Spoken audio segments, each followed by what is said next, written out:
Hello everyone, स्वागत है आप सभी का ऑनलाइन स्टडी में। इस वीडियो में बात करेंगे रेलवे एनटीपीसी एग्जाम्स के लिए जीके जीएस का मॉक टेस्ट नंबर 14, जिसमें आपको 40 एमसीक्यू देखने को मिलेगा। बिल्कुल एग्जाम्स के पैटर्न पे सारे क्वेश्चंस को सजाया गया। तो आप इस वीडियो को एंड तक देखिए और आप नीचे कमेंट्स करके बताइएगा कि आपने आउट ऑफ 40 से कितना स्कोरिंग किया, ठीक है। और आज के इस वीडियो का मैं कट ऑफ रखता हूँ 33 मार्क्स। अगर आप 40 में से 33 मार्क्स ला देते हैं तो मुझे यकीन होगा कि आप काफ़ी अच्छे तरीके से प्रिपरेशन कर रहे हैं। तो चलिए इस वीडियो को शुरू करते हैं।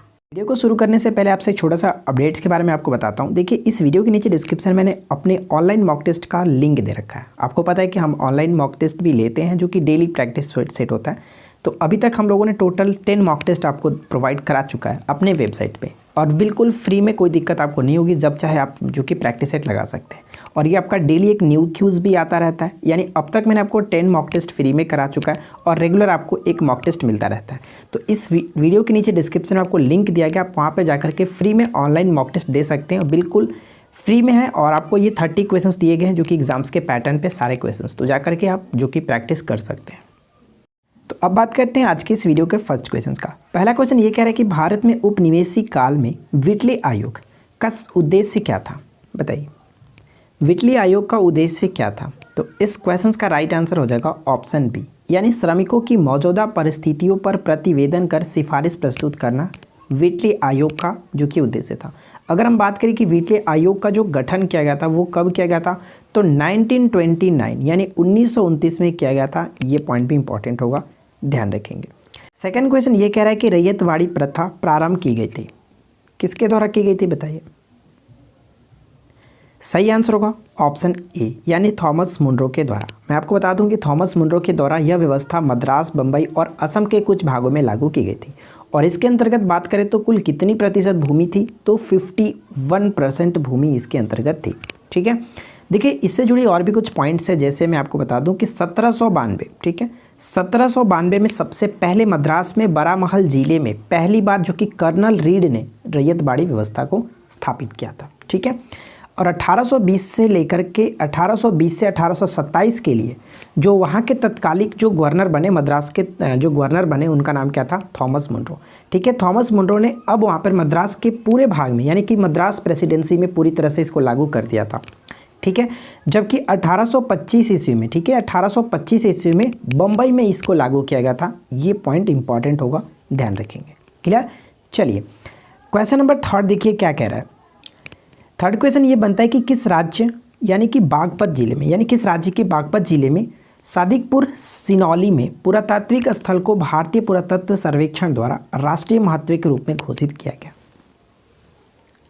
करेक्ट आंसर क्या होगा? जो बागपत जिला है सादिकपुर सिनौली, यहाँ पे देख सकते हैं, तो ये उत्तर प्रदेश में, ऑप्शन हम सी को टिक करेंगे। नेक्स्ट क्वेश्चन ये कह रहा है कि जो वन चक्रवातों के अवरोधकों का कार्य करते हैं वे कौन से हैं। काफ़ी अच्छा प्रश्न है, ध्यान दीजिएगा कि चक्रवातों के अवरोधकों का कार्य करते हैं वे कौन से। तो right answer will be option A, mangrove one. देखिए, मैं आपको बता दूं कि जो मैंग्रोव वनस्पति होती है, मैंग्रोव वनस्पति में खारे पानी को सहन करने की क्षमता ही इनके समुद्री तटियों में पनपने की सहायता होती है। यानी मैं आपको ये कहना चाहता हूँ कि इनकी आप पिक्चर देख सकते हैं। पिक्चर देख में इनकी जो जड़ें होती है काफ़ी ज़्यादा मजबूत होती है, जिसकी वजह से क्या होता है कि चक्रवात का जो लहर होता है उनको भी ये काफ़ी अच्छे तरीके से सहन कर पाती हैं। और इस वजह से क्या होता है कि तट, यानी जो भी तट होते हैं उनको ये सुरक्षा प्रदान करते हैं। तो इस तरह से कह सकते हैं कि चक्रवातों के अवरोधक का कार्य करते हैं। ऑप्शन हम ए को टिक करेंगे, ठीक है। चलिए क्वेश्चन नंबर 5 देखिए क्या दिया गया। फिफ्थ क्वेश्चन में कह रहा है कि 19वीं शताब्दी का पूर्वी बंगाल का फराइजी आंदोलन किसके नेतृत्व में विकसित हुआ था। जो फराइजी आंदोलन है वो किसके नेतृत्व में विकसित हुआ था। करेक्ट आंसर क्या होगा? Right answer will be option B, Haji Shariatullah, ठीक है, हाजी सराइतुल्ला, ऑप्शन हम बी को टिक करेंगे। मैं आपको बता दूं कि पूर्वी बंगाल के किसानों में फराइजी आंदोलन नाम का एक जो कि धार्मिक आंदोलन कह सकते हैं, ये चलाया गया था, ठीक है। ऑप्शन बी को ध्यान रखेंगे। और यहाँ पे क्वेश्चन पूछा जा सकता है कि किस भाग में, तो पूर्वी भाग में, ठीक है। अब यहाँ पे देखिए, यहाँ से क्वेश्चन बन सकता है कि शाह सैयद अहमद को किस नाम से जाना जाता था, तो बहावी के नाम से इनको जाना जाता था, ठीक है। शाह सैयद अहमद को बहावी के नाम से जाना जाता था। चलिए आगे की तरफ बढ़ते हैं। 6 क्वेश्चन देखिए क्या है। डलहौजी को आधुनिक भारत का निर्माता माना जाता है क्योंकि वह सुधार लाया तथा कई क्षेत्रों में शुरुआत की। निम्नलिखित में से कौन सा एक उनकी सुधार योजनाओं में से नहीं थी, बताइए। देखिए मैं आपको बता दूं इस क्वेश्चन का राइट आंसर तो होगा ही होगा, जो भी हो। उसके पहले हम बात कर लेते हैं आखिर इनको डलहौजी को आधुनिक भारत का निर्माता क्यों कहा जाता है। तो मैं आपको बता दूं कि देखिए इनका जो यानी कि जो गवर्नर जनरल थे कब से कब तक थे, तो आपको पता होगा कि 1848 से लेकर के ये 56 तक जो कि गवर्नर जनरल थे, ठीक है। और इन्हीं बीच इन्होंने कई कार्य किए। जैसे 1854 की अगर आप बात करें तो सबसे पहला हम कह सकते हैं कि 1854 में, देखिए वैसे तो 1848 में इनका जो सबसे पहले डॉक्ट्रिन्स ऑफ लैप्स नीति अपनाया गया था, वही इनके लिए वो काफ़ी जो कि फेमस भी रहे थे, चर्चा में रहे थे, ठीक है। तो फिलहाल हम बात करते हैं कि इनके जो कार्य की बात करें तो 1854 ईस्वी में इन्होंने शिक्षा के क्षेत्र में कार्य किया। यहाँ पे शैक्षणिक सुधार के लिए उड डिस्पैच की स्थापना की थी, ठीक है। उड डिस्पैच के द्वारा कह सकते हैं कि शैक्षणिक शिक्षा में सुधार की थी, ठीक है। उसी तरह से 1854 में ही इन्होंने पोस्ट ऑफिस एक्ट लगाया था और डाक टिकट का प्रचलन भी कराया था, ठीक है। तो यहाँ पे देख सकते हैं कि 1853 में इन्होंने रेल मार्गों का निर्माण कराया था। 16 अप्रैल 1853 में पहली बार भारत में रेल चली थी, इन्हीं के शासन में या फिर इन्हीं के समय में कह सकते हैं। तो यहाँ पे तो क्लियर है। और तार कह सकते हैं, देखिए तार तथा डाक सेवा की भी, तो देखिए तार का मतलब ये हुआ कि इन्होंने सबसे पहले कलकत्ता और आगरा के बीच तार सेवा स्टार्ट की थी। और डाक सेवाओं की शुरुआत मैंने आपको जस्ट बताया कि 1854 में पोस्ट ऑफिस एक्ट लागू किया और उसी के बाद डाक टिकट का भी प्रचलन कराया था। तो ये पॉइंट भी क्लियर है। और लोक निर्माण विभाग की अगर बात करें तो देखिए लोक सेवा विभाग की स्थापना भी इन्होंने 1854 में ही की थी, ठीक है। और एक पॉइंट ध्यान रखिएगा कि जो कि भारतीय नागरिक सेवा हेतु इन्होंने भारत में प्रथम बार जो कि प्रतियोगी परीक्षा का आयोजन भी कराया था। तो इन सभी कारणों की वजह से इनको कहा जाता है कि डलहौजी को आधुनिक भारत का निर्माता। लेकिन इसके अंतर्गत इनका ये जो आप देखते हैं कारखाना अधिनियम, ये संबंधित नहीं था। कारखाना अधिनियम की बात करें तो 1881 से संबंधित है और ये लॉर्ड रिपन से संबंध रखता है। तो इस क्वेश्चन का राइट आंसर हम ऑप्शन डी को टिक करेंगे। मुझे उम्मीद है कि इस क्वेश्चन से आपको कई सारी जानकारी मिल गई होगी, जो कि एग्जाम्स के पॉइंट ऑफ व्यू से काफ़ी इंपॉर्टेंट है। अगला प्रश्न, बेलारूस की राजधानी क्या है? बताइए कि बेलारूस की राजधानी क्या है? तो देखिए बेलारूस की राजधानी जो होता है वो होता है, ऑप्शन हम यहाँ पे बी को टिक करेंगे, मिन्स्क, ठीक है। अगर हम बात करें इसकी मुद्रा क्या होती है, तो इसकी जो मुद्रा होती है वो रूबल होता है, ठीक उसी तरह से जैसे रूस की मुद्रा रूबल होता है उसी तरह से, ठीक है। अब ये क्यू आप देख रहे हैं, क्यू किसकी राजधानी है? तो मैं आपको बता दूं कि क्यू जो है वो यूक्रेन की राजधानी है, ठीक है। ओस्लो आपको पता है नॉर्वे की राजधानी ओस्लो होता है। और लिस्बन की बात करें तो ये बहुत बार पूछा जाता है, लिस्बन पुर्तगाल की राजधानी लिस्बन, ठीक है। चलिए अगला प्रश्न देखिए। नेक्स्ट क्वेश्चन कह रहा है कि राफेल लड़ाकू विमान उड़ाने वाले भारत की पहली महिला फाइटर पायलट कौन बनी है? राफेल लड़ाकू विमान उड़ाने वाली जो कि भारत की पहली महिला फाइटर पायलट कौन बनी है? राइट आंसर विल बी, हम यहाँ पे ऑप्शन सी को टिक करेंगे, शिवांगी सिंह, ठीक है, शिवांगी सिंह। देखिए अवनी चतुर्वेदी के साथ साथ भावना कांड को अगर हम देखें तो क्या होगा? देखिए अवनी चतुर्वेदी भारत की पहली महिला लड़ाकू पायलटों में से एक है जिन्होंने मोहना सिंह और भावना कांत के साथ जो कि पहली बार जो कि लड़ाकू पायलट ये बनी थी, ठीक है। और उम्मीद करते हैं कि ये क्वेश्चन आप ध्यान में रखेंगे। शिवांगी सिंह जो कि राफेल लड़ाकू विमान उड़ाने वाली भारत की पहली फाइटर पायलट है। नेक्स्ट क्वेश्चन देखते हैं। अगला प्रश्न दिया गया है कि द बुद्धा एंड हिज धम्म, ठीक है, द बुद्धा एंड हिज धम्म के पुस्तक के लेखक कौन है? तो इस क्वेश्चन का सही आंसर हो जाता है option B R Ambedkar. Bhimrao Ambedkar ji इस पुस्तक के लेखक हैं। अब देखिए यहाँ से कुछ क्वेश्चन जैसे कि जवाहरलाल नेहरू से संबंधित जो पुस्तक होती है, जैसे वो पुस्तक आपको पता होगा डिस्कवरी ऑफ इंडिया, हाँ डिस्कवरी ऑफ इंडिया, या फिर हिंदी में इसको भारत की खोज लिखा जाता है। तो ये थी इनकी पुस्तक। या फिर एक और कह सकते हैं कि ग्लिम्सेज ऑफ वर्ल्ड हिस्ट्री, ये इनकी भी पुस्तक थी, ठीक है, ग्लिम्सेज ऑफ वर्ल्ड हिस्ट्री कुछ करके ऐसी पुस्तक थी। और ये तो दो आप याद रख सकते हैं। उसी तरह से अगर हम यहाँ पे बात करें सरोजनी नायडू जी की, तो एक आपको याद रखना है जो कि हम कह सकते हैं गोल्डन थ्रेशोल्ड, ठीक है। सरोजनी नायडू जी की जो पुस्तक का नाम था गोल्डन थ्रेशोल्ड। तो ये सभी चीज़ें जो कि आपको याद रखनी है। चलिए अंग्रेजी शासनकाल में भारत का कौन सा क्षेत्र अफीम उत्पादन हेतु प्रसिद्ध था? देखिए काफ़ी अच्छा प्रश्न बताइए कि अंग्रेजी शासनकाल में भारत का कौन सा क्षेत्र जो था वो अफीम उत्पादन के लिए काफ़ी प्रसिद्ध था? तो सही आंसर क्या है? Right answer will be option A, यानी कि बिहार, ठीक है, बिहार काफ़ी फेमस था। चलिए फिलहाल देखिए नेक्स्ट क्वेश्चन क्या कह रहा है। अगला प्रश्न ये कि ई ज्ञान मित्र मोबाइल ऐप किसने शुरू किया था? ई ज्ञान मोबाइल मित्र जो है, या फिर कह सकते हैं ई ज्ञान मित्र मोबाइल एप्लीकेशन किसने शुरू किया? तो सही आंसर होगा ऑप्शन बी, दादर और नागर हवेली, ठीक है, दादर नागर हवेली और दमन दीव ने स्टार्ट किया। ऑप्शन बी को टिक करेंगे। अगला प्रश्न ये बनता है कि निम्नलिखित में से कौन दादा भाई नौरोजी के उत्सारण सिद्धांत, जिसे कह सकते हैं ड्रेन थ्योरी, में विश्वास नहीं करता था? तो सही आंसर क्या होगा? Right answer will be option D, sir Syed Ahmed Khan. ठीक है, ऑप्शन हम यहाँ पे डी को टिक करेंगे। देखिए, इनसे जुड़ी कुछ पॉइंट्स हैं जैसे आपको याद रखने हैं। भारत में मुसलमानों के लिए आधुनिक शिक्षा की शुरुआत इन्होंने की थी और अलीगढ़ मुस्लिम विश्वविद्यालय की स्थापना भी इन्होंने की थी, तो ये पॉइंट ध्यान रखेंगे। और खान अब्दुल गफ्फार खान से 2-3 क्वेश्चंस बनते हैं। जैसे पहला क्वेश्चन तो ये बन सकता है कि फ्रंटियर गांधी के नाम से किसे जाना जाता है, तो इन्हीं को जाना जाता है। ठीक है, और एक और मैं आपको बता दूं कि जो कि ये क्वेश्चन बन सकता है कि प्रथम विदेशी वो कौन था जिनको भारत रत्न से नवाजा गया था। तो आपको ध्यान रखना है कि 1987 में खान अब्दुल गफ्फार खान वो पहले व्यक्ति थे जिनको भारत रत्न से नवाजा गया था और ये पाकिस्तानी थे, यानी प्रथम विदेशी थे। ठीक है, इस तरह से आप याद रखिएगा। चलिए फिलहाल देखिए नेक्स्ट क्वेश्चन क्या है। मैसूर क्यों प्रसिद्ध है? मैसूर क्यों प्रसिद्ध है बताइए, निम्नलिखित में से किस कारणों की वजह से मैसूर प्रसिद्ध है? तो करेक्ट आंसर क्या होगा? सिल्क उद्योग के लिए। ऑप्शन हम ए को टिक करेंगे, सिल्क उद्योग के लिए। अगला प्रश्न बनता है कि भारत का सबसे महत्वपूर्ण लघु उद्योग कौन सा है? भारत का सबसे महत्वपूर्ण लघु उद्योग कौन सा है? तो सबसे महत्वपूर्ण लघु उद्योग की बात करें तो हथकरघा। ठीक है, हथकरघा, ऑप्शन हम ए को टिक करेंगे। और आपको पता है कि प्रत्येक वर्ष हथकरघा दिवस कब मनाया जाता है? तो 7 अगस्त को मनाया जाता है। ये पॉइंट भी आप याद रखेंगे। ठीक है, जो कि हथकरघा बुनकरों को योगदान के लिए योगदान के बारे में जो कि बताती है, तो ये चीज़ ध्यान रखिएगा। नेक्स्ट प्रश्न कह रहा है कि भारत के किस नगर को इलेक्ट्रॉनिक उद्योग की राजधानी कहा जाता है? भारत के किस नगर को इलेक्ट्रॉनिक उद्योग की राजधानी कहा जाता है? तो सही आंसर क्या होगा? Option B, Bangalore. ठीक है, और आपको पता है बेंगलोर को सिलिकॉन वैली के नाम से भी जाना जाता है। ध्यान रखिएगा, सिलिकॉन वैली बेंगलोर, जबकि साइलेंट वैली जो है वो केरल को कहा जाता है। तो ये छोटा छोटा पॉइंट्स होता है जो कि एग्जाम्स में आप कंफ्यूज कर जाते हो, तो ध्यान में रखिएगा। अगला प्रश्न कह रहा है कि भारत में सर्वप्रथम 1855 में किस स्थान पर जूट मिल की स्थापना की गई थी? तो 1855 में सर्वप्रथम जो कि कह सकते हैं स्विट्जरलैंड का ये व्यापारी था, उसी के द्वारा स्थापित किया गया था भारत में सबसे पहला।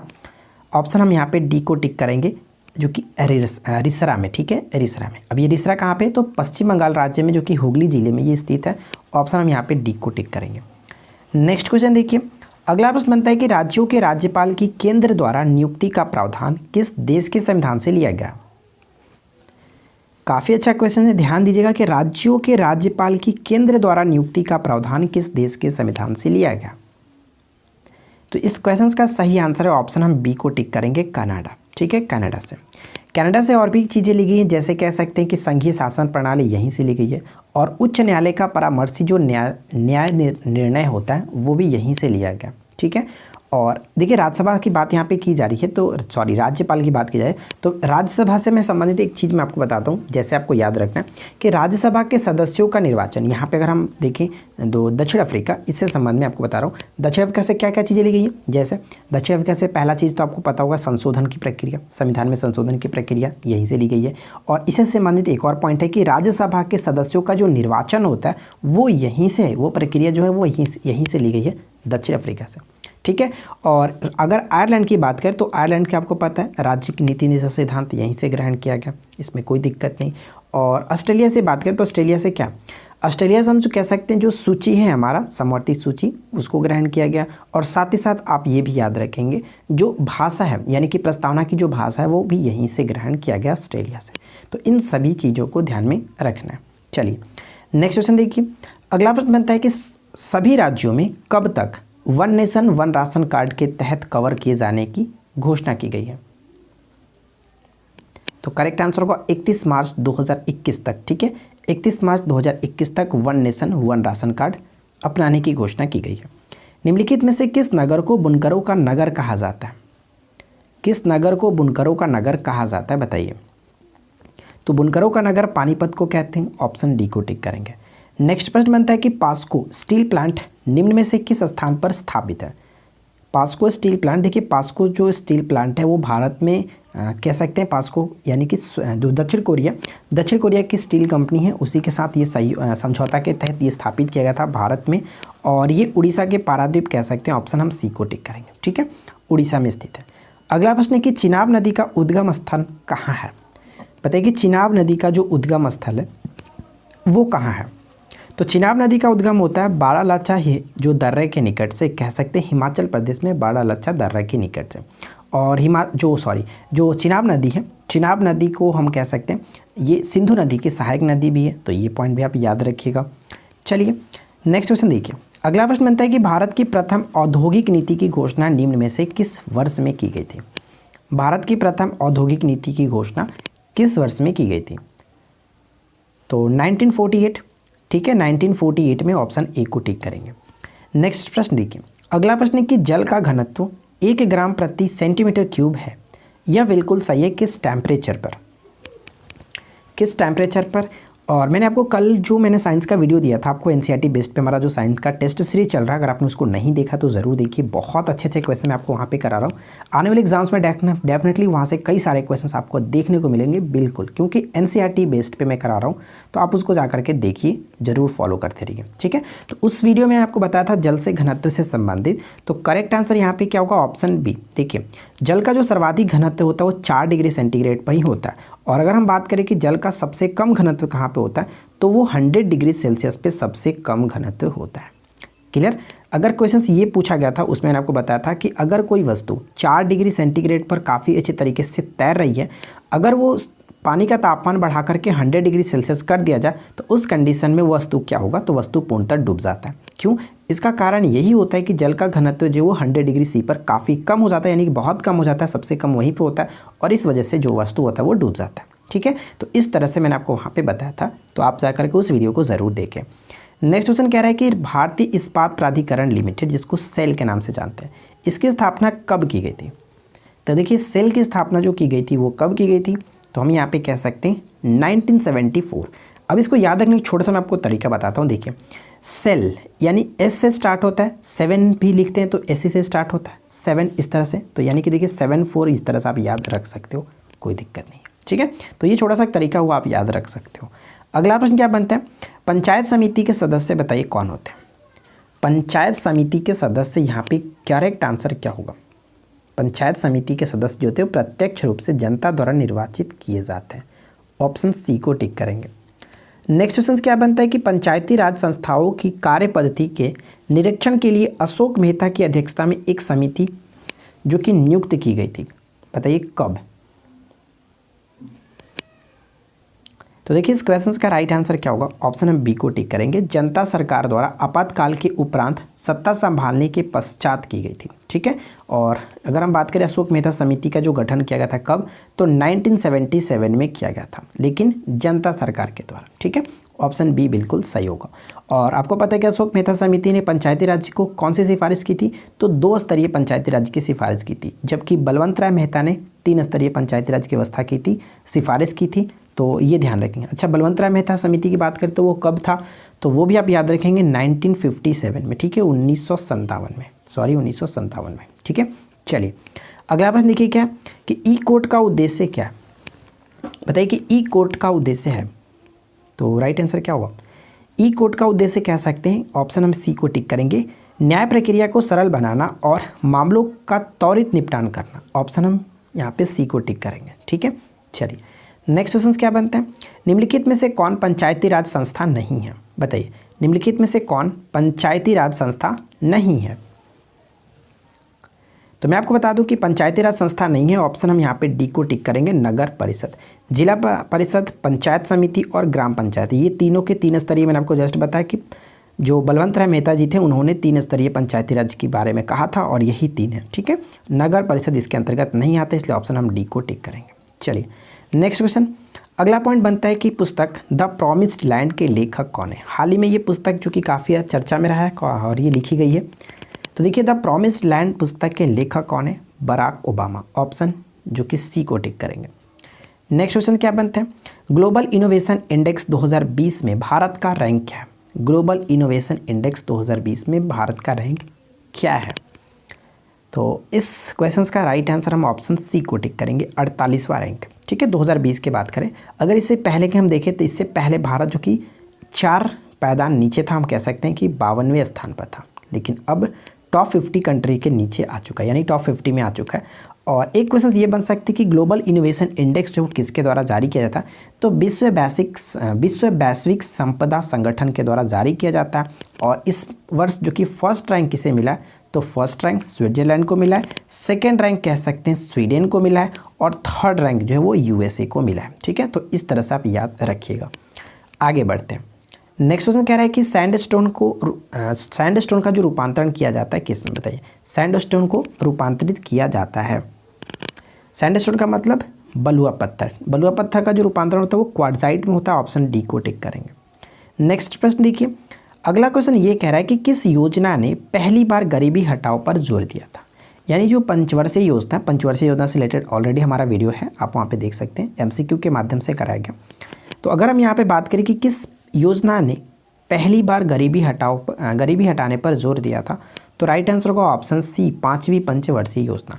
अब 5वीं पंचवर्षीय योजना के कार्यकाल की बात करें तो कब था, 74 से 78, ठीक है। और ये जो कि अपने पूर्णकाल से पहले ही इसको ख़त्म कर दिया गया था, और इसके स्थान पर जो कि एक नई योजना स्टार्ट की गई थी, और वो जो योजना थी वो कौन थी, रोलिंग प्लान कह सकते हैं, या फिर अनवरत योजना स्टार्ट की गई थी। और अनवरत योजना भी 5 साल के लिए स्टार्ट की गई थी, 78 से 83 के लिए, लेकिन इसको 1980 में ही बंद कर दिया गया, और इसके पश्चात जो कि 6ठी पंचवर्षीय योजना पुनः स्टार्ट किया गया। क्लियर, तो ये चीज़ आपको ध्यान में रखना है। आगे की तरफ बढ़ते हैं। अगला प्रश्न बनता है कि किस वर्ष जिम कॉर्बेट नेशनल पार्क राष्ट्रीय उद्यान में टाइगर प्रोजेक्ट की शुरुआत की गई थी। तो बताइए कि टाइगर प्रोजेक्ट की स्टार्टिंग जो की गई थी वो कब की गई थी। तो टाइगर प्रोजेक्ट की स्टार्टिंग 1973 से किया गया, और अगर हम बात करें 1972, इसके अंतर्गत गिर सिंह प्रोजेक्ट जो है उसको स्टार्ट किया गया था, ठीक है। और अगर हम यहाँ पे देखें 1992, इसके अंतर्गत कह सकते हैं कि जो हाथी परियोजना है वो स्टार्ट किया गया था, ठीक है। आगे बढ़ते हैं। अगला प्रश्न है कि देशों के समूहों के साथ व्यापार करार करने की औपचारिक पद्धति को क्या कहा जाता है। देशों के समूहों के साथ व्यापार करार करने की जो औपचारिक पद्धति होती है उसको हम लोग कहते हैं ट्रेडिंग ब्लॉक, ऑप्शन ए बिल्कुल सही आंसर होगा, ट्रेडिंग ब्लॉक। अगला क्वेश्चन, नेक्स्ट प्रश्न ये बनता है कि भारतीय संविधान की प्रस्तावना में निम्नलिखित में से किस अभिव्यक्ति का प्रयोग नहीं किया गया। भारतीय संविधान की प्रस्तावना में निम्नलिखित में से किस अभिव्यक्ति का प्रयोग नहीं किया गया। तो आपको पता है कि सर्वसत्ताधारी लोकतंत्र गणराज्य के बारे में बात कही गई है, समाजवादी जो शब्द है, धर्मनिरपेक्ष शब्द है, तो जोड़ा ही गया था। तो यहाँ पे संघीय शब्द का प्रयोग नहीं किया गया, ठीक है। ऑप्शन हम यहाँ पे डी को टिक करेंगे। चलिए नेक्स्ट क्वेश्चन देखिए। अगला प्रश्न है कि भारतीय संघवाद निकट है, यानी भारतीय संघवाद जो है वो किसके निकट है, किस देश के संविधान कह सकते हैं किस देश के निकट है। तो राइट आंसर क्या होगा, ऑप्शन सी। आपको पता है संघीय व्यवस्था जो है वो कहाँ से, संघीय शासन प्रणाली यहीं से अपनाया गया, कनाडा से, ठीक है। नेक्स्ट क्वेश्चन, अगला प्रश्न ये बनता है कि लक्षद्वीप समूह के द्वीपों की उत्पत्ति निम्नलिखित में से किस प्रकार हुई है। लक्षद्वीप समूह के द्वीपों की उत्पत्ति निम्नलिखित में से किस प्रकार हुई है। तो राइट आंसर क्या होगा, correct answer will be option C, प्रवाल उत्पत्ति से। और देखिए मुझे उम्मीद है कि अब तक तो आप वीडियो को लाइक कर चुके होंगे, अगर फिर भी आपने अभी तक लाइक नहीं किया तो प्लीज़ आपसे एक रिक्वेस्ट है कि वीडियो को लाइक कर दीजिए, अपने दोस्तों के साथ अपने ग्रुप्स में शेयर ज़रूर कर दीजिएगा, ठीक है। नेक्स्ट क्वेश्चन ये कह रहा है कि ओंकेश्वर परियोजना निम्नलिखित नदियों में से किस एक से संबंधित है। बताइए कि ओंकेश्वर परियोजना निम्नलिखित में से किस नदी पर संबंधित है। तो ओंकेश्वर परियोजना मध्य प्रदेश में और ये नर्मदा नदी पर बनाए गए, ऑप्शन बी को टिक करेंगे। अगला प्रश्न देखिए, सूची 1 को सूची 2 के साथ सुमेलित करना है। पहला तो परियोजना है और दूसरा राज्य, तो इन दोनों के साथ मैच करके बताइए कौन किसके साथ सही तरीके से मैच होगा। तो चलिए हम देखते हैं। मैटूर बांध कहाँ पे है, मैटूर बांध जो कि तमिलनाडु में पड़ता है, यानी फर्स्ट का ए के साथ सिर्फ और सिर्फ पहला ही ऑप्शन मिल रहा है, राइट आंसर ऑप्शन ए हो जाएगा। लेकिन आप पूरा आप याद रखेंगे, जैसे मयूराक्षी जो परियोजना है वो पश्चिम बंगाल में पड़ता है, बी का थर्ड के साथ, तो बी का थर्ड के साथ, ठीक है। नागार्जुन सागर परियोजना जो है वो कह सकते हैं कहाँ पे है, तो इसको भी आप याद रखेंगे, ये आपका पड़ता है आंध्र प्रदेश में, ठीक है, आंध्र प्रदेश में। इससे रिलेटेड एक क्वेश्चन ये पूछा सकता है कि नागार्जुन सागर परियोजना जो है वो किस नदी पर है, तो वो कृष्णा नदी पर है, ठीक है। और हीराकुंड परियोजना की बात करें तो ये उड़ीसा में कह सकते हैं, ये महानदी पर है, तो इसको भी आप याद रखेंगे। तो करेक्ट आंसर हमारा ऑप्शन ए बिल्कुल सही तरीके से सुटेबल हो जाता है। अगला क्वेश्चन देखिए, नेक्स्ट क्वेश्चन ये बनता है कि भारत के किस भौतिक प्रदेश में उष्णकटिबंधीय से लेकर अल्पाइन प्रकार की वनस्पति मिलती है। बताइए, उष्णकटिबंधीय से लेकर के अल्पाइन प्रकार की वनस्पति मिलती है। तो इस क्वेश्चन का सही आंसर क्या होगा, ऑप्शन सी, यानी कि उत्तर का हिमालय पर्वतीय प्रदेश, ऑप्शन सी बिल्कुल सही आंसर होगा। और मुझे उम्मीद है कि आपने इस 40 क्वेश्चंस में से काफ़ी अच्छी स्कोरिंग कर ली होगी, और मैंने आपको जो आज का कट ऑफ बताया था 33 मार्क्स, तो उम्मीद है कि इसको आपने ज़रूर कंप्लीट किया होगा। तो चलिए देखते हैं ऊपर में आपने कितने वीडियो को ध्यान से सुना है। ठीक है, अगर आपने सारे क्वेश्चंस को अच्छे से देखा और समझा होगा तो यहाँ पे सारे क्वेश्चंस का राइट आंसर आप डेफिनेटली कर देंगे। और अगर आपको नहीं भी आए तो आप कहीं ना कहीं से इसको जरूर कमेंट करने की कोशिश करें ताकि आपको ये क्वेश्चंस याद हो जाए। देखिए पहला क्वेश्चन मैंने ये पूछा है कि राज्यसभा के सदस्यों का निर्वाचन किस देश से लिया गया, यानी किस देश के संविधान से लिया गया। ठीक है, सेकेंड क्वेश्चन कि अनवरत योजना की शुरुआत कब की गई थी। थर्ड पॉइंट ये पोस्ट ऑफिस एक्ट किस गवर्नर जनरल ने शुरू किया था। और फोर्थ पॉइंट ये कह रहा है कि भारत में मुसलमानों के लिए आधुनिक शिक्षा की शुरुआत किसने की थी। और आखिरी क्वेश्चन कि हथकरघा दिवस, जिसको इंग्लिश में हम लोग हैंडलूम डे कहते हैं, ये कब मनाया जाता है। तो इन सभी क्वेश्चंस का, पांचों क्वेश्चंस का राइट आंसर नीचे कमेंट्स करके बताइएगा। तो मुझे उम्मीद है कि वीडियो अच्छी लगी होगी। वीडियो अगर हेल्पफुल लगी हो तो लाइक कर दीजिए, अपने दोस्तों के साथ शेयर कर दीजिए। चैनल पे पहली बार है तो चैनल को सब्सक्राइब करके नोटिफिकेशन बिल को जरूर ऑन रखें। हम मिलते हैं किसी और वीडियो में नेक्स्ट टॉपिक के साथ। Thanks for watching, keep learning, have a good day.